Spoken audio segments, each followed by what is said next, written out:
Alright guys, I'm back again with another video, and today you can see we have a TI-99 4A. I've been wanting to make a video about this computer for a while, and while this isn't about it, it is a repair to have to do with it. But I do want to make a video one day just covering this computer and how great it is. I've been really enjoying playing with these recently.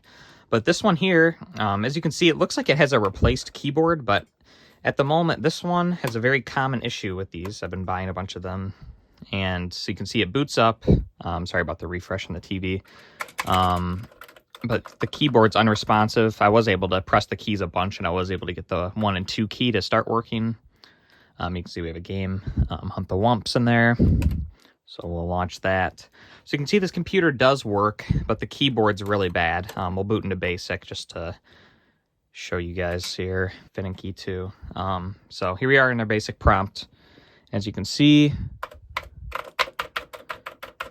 the keys are not working. There's a few that do kind of work, and they're kind of like if you press them a bunch of times, you can eventually maybe get them to work, but it's pretty unresponsive and needs to be fixed.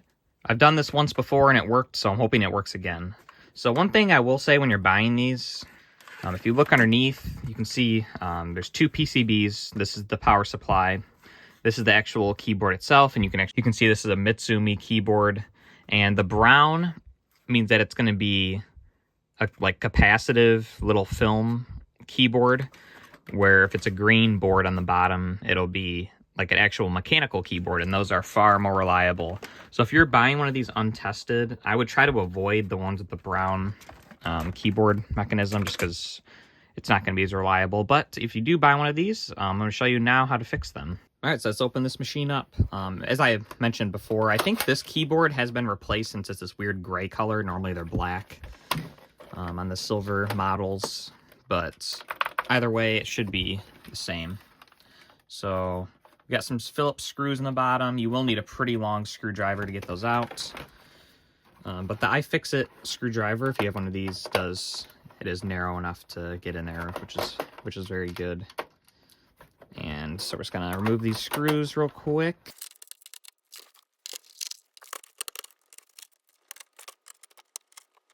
All right, all the case screws are out. You can see they're all the same size. One thing to note when taking these apart, you want to get the power switch out first, if you can. So kind of want to separate the case a little bit and then try to, pull it out like that. Because you can see it's a few separate pieces here, and if this comes out, that's okay, because we'll slide that in at the end. And here we go, as our first look inside. Very dirty.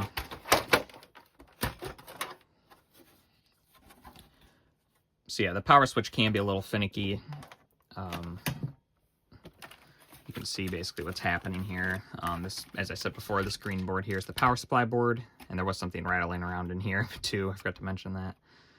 So basically that switch just slides onto here, and then that moves a switch that's actually on the board. See what's rattling around inside this machine. Here, oh, there we go. A little wooden, who knows? Throw that away.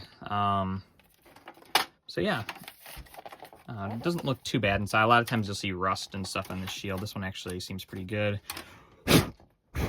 Blow some of that dust away. So, as I said before, this is our keyboard. It's a Mitsumi. I guess that's the part number.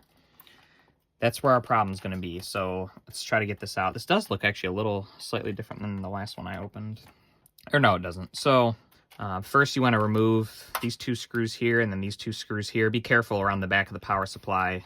Just try not to touch inside of there, because the capacitors can hold a charge.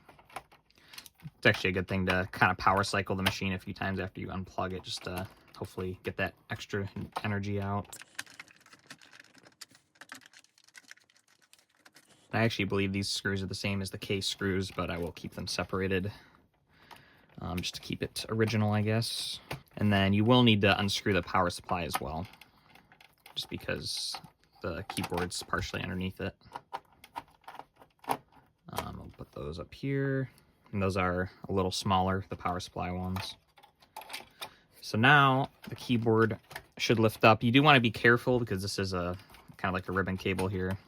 It's not a particularly fragile one, but you do still want to be careful.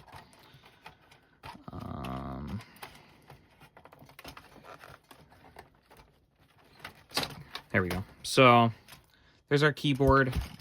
But actually, first what we're going to do is we're going to desolder. You can see this is for the caps locks. Well, it's actually called something else. It's called the alpha lock. So we want to desolder. You just want to heat up the solder here and pull these wires out. They will get pretty hot, but I'm going to do it anyway with my hands.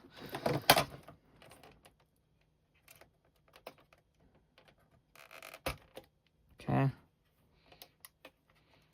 And try to straighten that out. Okay.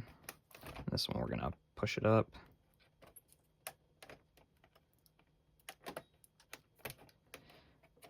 And you'll need to do this, otherwise you won't be able to take the keyboard fully apart. Okay. So now if that's done, you can see we have our two little wires there that are separated, and we'll put those back at the end, otherwise our caps locks won't work. So now you got to take out all these little baby screws, and there's going to be some, I don't know why this has electrical tape. I don't think that's factory. I don't remember that on the last machine. But either way, you'll just take out all these little tiny screws. I don't know if the screwdriver is actually going to be small enough. Let's see. Yeah, it is. I do remember these are all the same size screws. So, yeah, I don't know how many there is. Probably like 15 or so. And let's get them out.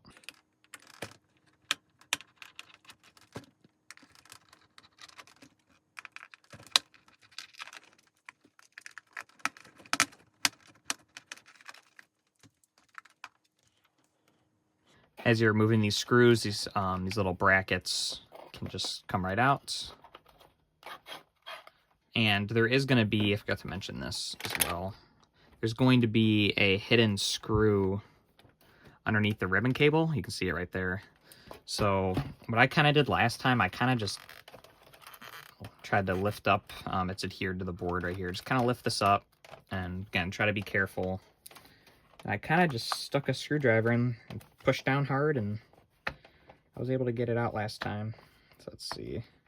I don't know why they decided to do that. There we go. So screws removed, because otherwise you have to desolder this whole connector, and you're just, at that point, you're really just risking causing damage. And the whole point of this is to fix the machine, not break it more. So actually, this other piece of the power switch came out, so we'll remove that. And keep going.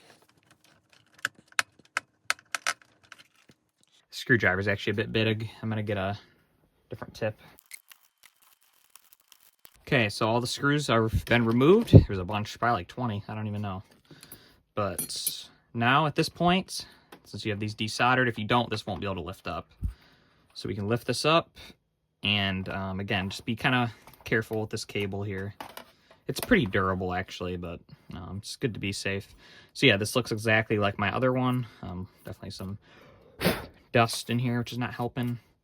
So what we're going to try to do is peel this white film off. This is where the contacts are, and underneath this, the contacts contact the board, and that's the connection that just kind of becomes a little oxidized over time and just fails to work. So we need to peel this off carefully. It's held on with adhesive. So what I would recommend is to get like a hair dryer or like a heat gun or something like that, and kind of heat this up and loosen the adhesive up. I got my beautiful little hair dryer here, and I'm gonna put it on the low setting and kind of heat this adhesive, and then I'm gonna try to peel it off and hope nothing bad happens. Right here is where it connects as well, so you want to be really careful.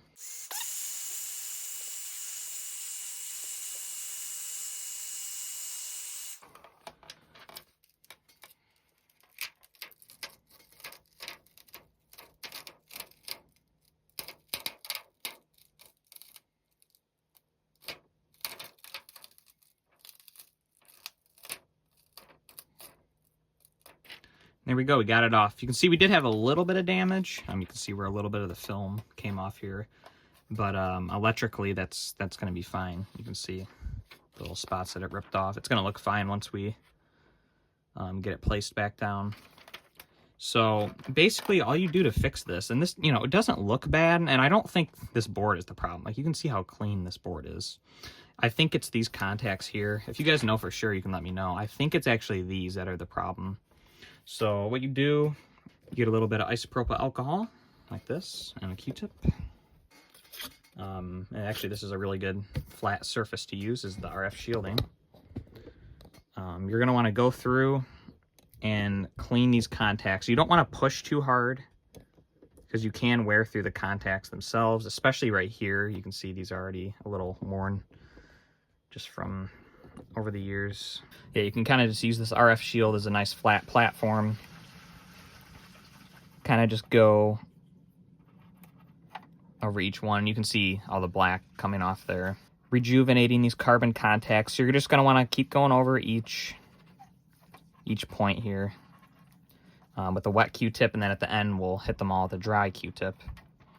Definitely time consuming, but if it can fix your keyboard, it's well worth it. I do want to show a little close-up here just of the difference between the cleaned one and the uncleaned one. Because you can see a difference. I don't know if it's going to show up on camera. So this one here I've cleaned, and this one here I haven't. So you can just kind of see the difference there.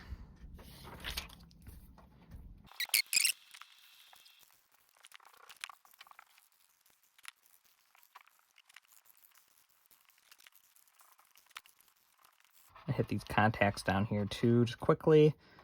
Okay, so you can see super black. So now I'm going to hit all of the traces individually, or all the contacts rather, with a dry Q-tip. Then I'll dry this whole thing off with a towel just a little more, and then I'm going to do the same thing up here. But actually I'll probably just get a towel, dump some alcohol on it, and just kind of go over the whole thing, because I really don't think that's part of the problem. It just looks so clean. So yeah, I'm going to do all these, and we'll come back.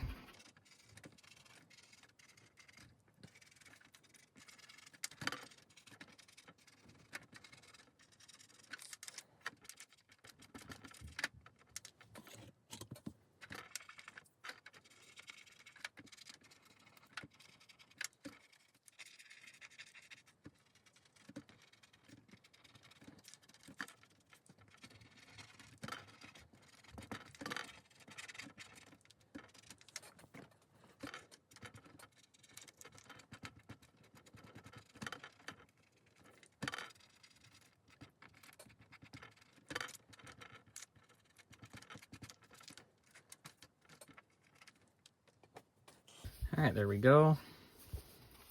Kind of just go over it one more time with the towel. There's a little adhesive residue still left.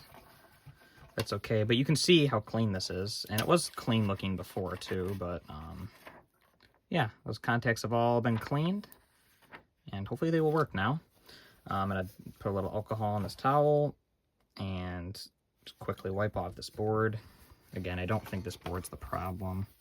Go over the contact area here too. Just kind of go over this. I'm sure it won't hurt. Dry it off. There's really no adhesive residue on here at all. All right.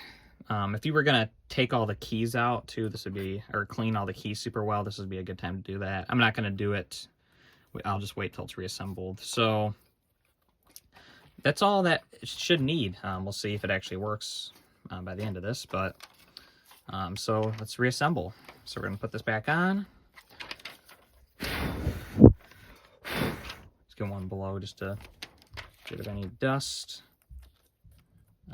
So just line this up. You see all the screw holes will line up. You don't really need to worry about re-adhering this. Just kind of make sure it's nice and flat, and make sure that it's aligned properly. All the screws, the 5 million screws that we took out earlier, will hold this in more than well. So just kind of hold it down and try to line this up as good as we can. Definitely be a bit tricky to get back down here.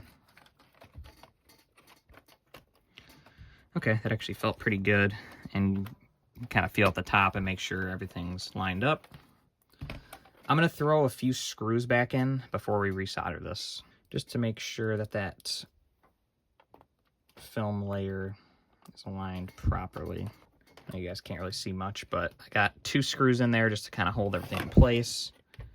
And yeah, it looks like we did a great job lining it up. So next I'm gonna resolder these back, and that's not too hard to do. There's a little, so you guys can see a little more, there's little posts that are sticking out of the board. Just add some solder to those. Let's clean my tip off. Okay.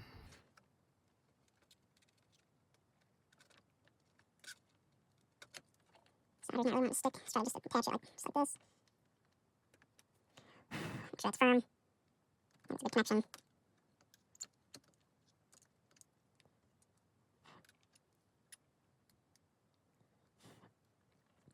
Right, I'll add a little more solder just to make its connection a little better. Make sure it dries all the way. Yeah, there we go. Very, very, very solid. So now just put all the screws back in.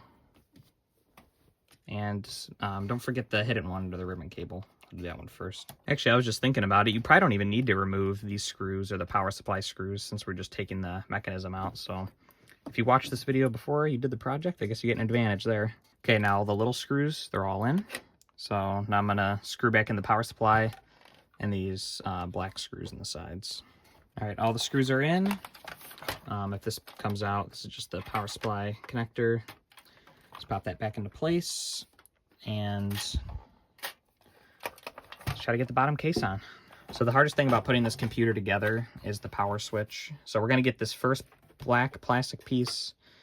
Make sure this hole goes over the actual switch. It's upside down.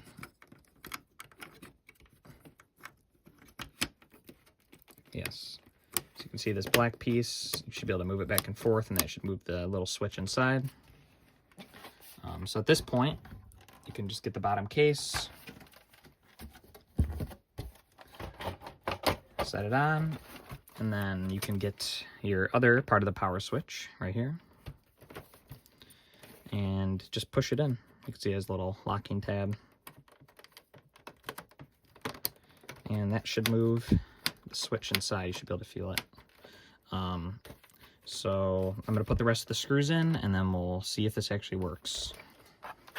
All right, all the screws are in to the machine here, and let's see if our effort was worth it. Everything feels right up here so far.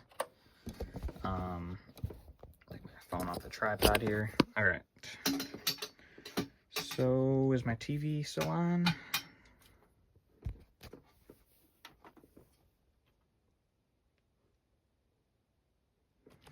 Got all this plugged in, so we got our video. I don't have this composite cable, is actually just composite, no audio, so hopefully the audio works. I'll have to try that later. So it's plugged in, still turns on, that's good.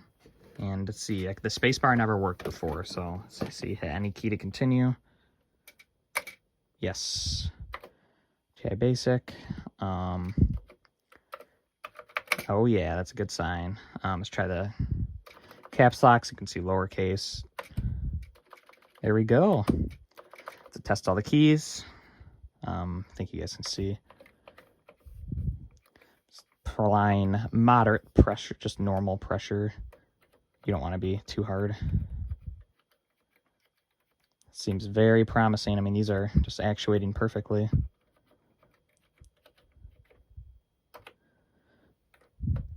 So shift and then normal.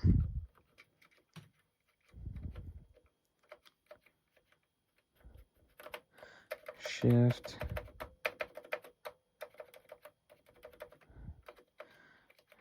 Yeah, those are all good. Function, so you can do function, comma, that's good. And space. When you test space bars, you want to kind of go all the way across, make sure it's working everywhere. Control, we can do here to move over. Okay, that works. And then our alpha lock key, which you can see works great. So yeah, we fixed the TI-99. You can see all the keys there are working.